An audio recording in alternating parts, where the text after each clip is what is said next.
Hi guys, we're gonna talk about buying your first home. We did an episode about how to go for your first rental property, and we talked about how the anxiety builds up in you when you're making the first move. Like, first move is the hardest. So the same principles apply here as well, because you're going for your first home, like primary home. Forget about rental property, real estate investment property. This is about going for your very first home. If you're already a homeowner, you already know this.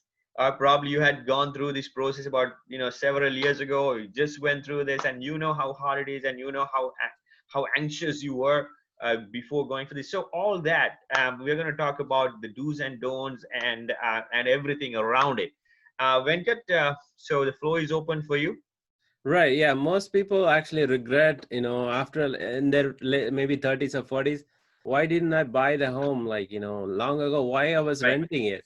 Because that was a regret. Like I had that. Like I've been renting it for almost 10 years, more than 10 years before I start buying houses. Right. So, like think about it. Like every year I was paying like almost 20, $30,000 rent. Rent, yeah. 10 years is $300,000, guys. So you are also doing that. Everybody doing that, and wasting all the money. Basically throwing out the money. You're not going to get any kind of equity out of it, right? So that's it.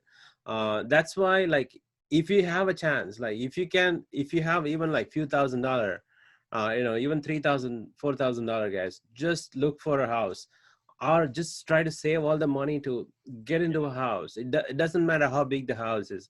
Maybe a condo, maybe a small condo, like one bedroom, studio, that's fine. Or, townhome, right? Just get into a house. I would say, try to do it as soon as possible. It doesn't matter. They always talk about real estate is going up, it's going to crash. Don't worry about any of those things. They're talking about the entire larger economy level, right? They're not talking about your house or maybe your neighborhood, the area that you're looking for, the one house that you're looking for. Don't worry about those, because you're paying all the money in 30 years. If you split that up, probably $10 you're going to save per month, or $20 you're going to save per month, Yeah. right? If you wait for a couple more years for the real estate to crash, unless you are in California or in Florida, you may save a lot of money. But if you're in other places, just don't worry about it. Go ahead and try to buy it. That is the first step. You need to have a plan, right? You need to have a plan that you want to buy a house because you have been renting apartments in the apartments and for a long time. You're going to have a family. Just buy a house. And even if you're a student, we talked about buying a house, townhome, share with other students. That way, you could actually do a house hacking. The basically the roommates, maybe you have a couple of roommates, they're paying 500 each rent to you, and your mortgage is $1,000. You're living rent free. Mortgage is being paid off. That's a Right. good thing to Right. do. Yeah. And yeah, to buy the first home, like you don't know anything about it, right? So you need to have a good real estate agent, guys. Good real estate agent. He or she will help you a lot if you find the one that's good real estate agent, right? So how do you find one? You have to go to open houses. Just go to open houses. Every weekend, like just Google open houses wherever you are, right? And maybe open houses in Miami, right? uh, just like Google, you'll find tons of open houses with the date, time, and everything. Just go there. There'll be free food too. I don't know about now, but COVID times. Once this is over, start going there. Open houses. They may have open houses. Who knows? Like take advantage of that. Go meet those realtors, and if they are forthcoming and trying to help you, they're asking you, do you need any help? And just for test them. All right, you could ask a few questions, maybe prepare like 3 or 4 questions. Ask each realtor wherever you're going open houses, and see how their response is. If they're knowledgeable, you'll easily find out. You're just basically interviewing them during that time, but they didn't know about it, right? So if they answer it with the not like a specific answer you were looking for, is something that is surprised you, then you know who would be your agent, right? That's one way to find out. That's how we found our first agent. We went to open house. We saw so many realtors. Nobody, like, somebody, they were just not even answering things. But one person, one realtor was giving us all this explanation, everything. Spend a lot of time with us. So that is what you should hire. That person you should hire. And then as soon as you have the realtor, then most of the things that you can talk to the realtor, everything that's you needed, like a wish list, prepare a wish list, like 10 wish list. Have like distant, you need to have backyard, you need to have a single family home, or just ask the realtor to show 10 to 20 houses. Then you will know it exactly, Right. what you would, because you never know that had the experience, right? So you need to go around and look for the houses. That's why open houses, going to the open houses help you. And once you go through like 10 to 20 houses and have the wish list, 10 wish list, and then you will know like a budget, like how much you have, your money you have. And if you have only little money, you can go with the FHA loan, guys. FHA loan, you only need 3.5% minimum down payment. And also a USDA loan, you don't need any down payment. Down payment. And the conventional loan, you can still do with the 5% down payment, but you do have to pay the PMI. And if you are a veteran, you don't need any down payment. Private mortgage insurance, guys. If you haven't paid, if you're going through this video for the first time, what PMI is, it's if you haven't made 20% down payment, then you have to pay a thing called private mortgage insurance. So that's what it stands for.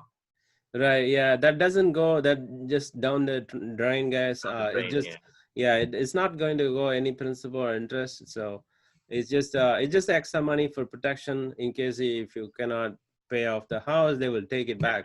So the idea is basically it's always better to go with 20% down payment, but of course not everyone has 20% to pay down.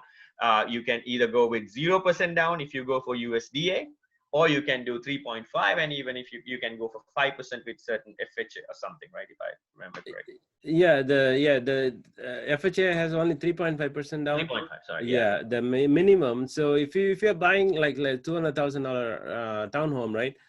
You only need $7,000, guys. Maybe $3,000 for closing, but everything is negotiable in real estate. Just remember that one phrase: everything is negotiable in real estate.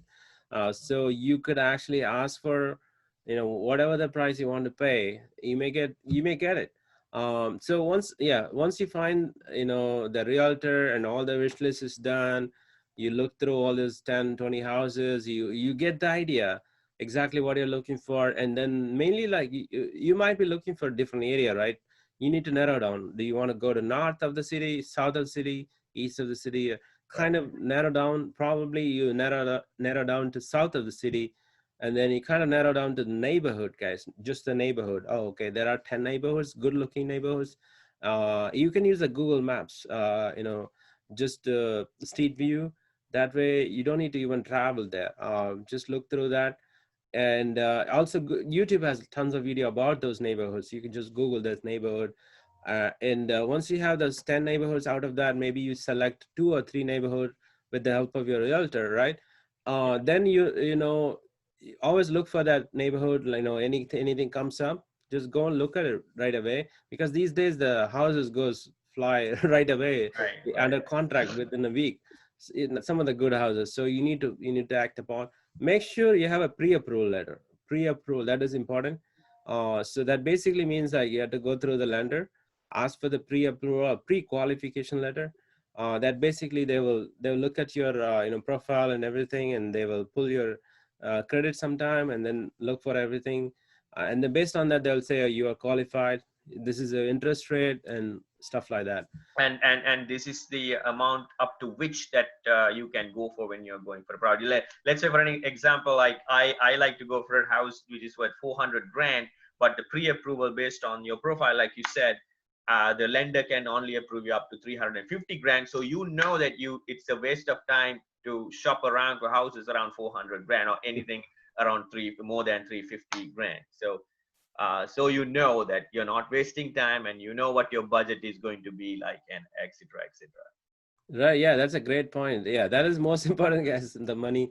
how much you're qualified. If you're And not also when qualified, you're putting an offer for a house, Venkat, the mhm. seller, what they expect the offer to come with the pre-approval letter, right? Exactly. Yeah, you do need that. So you do need that.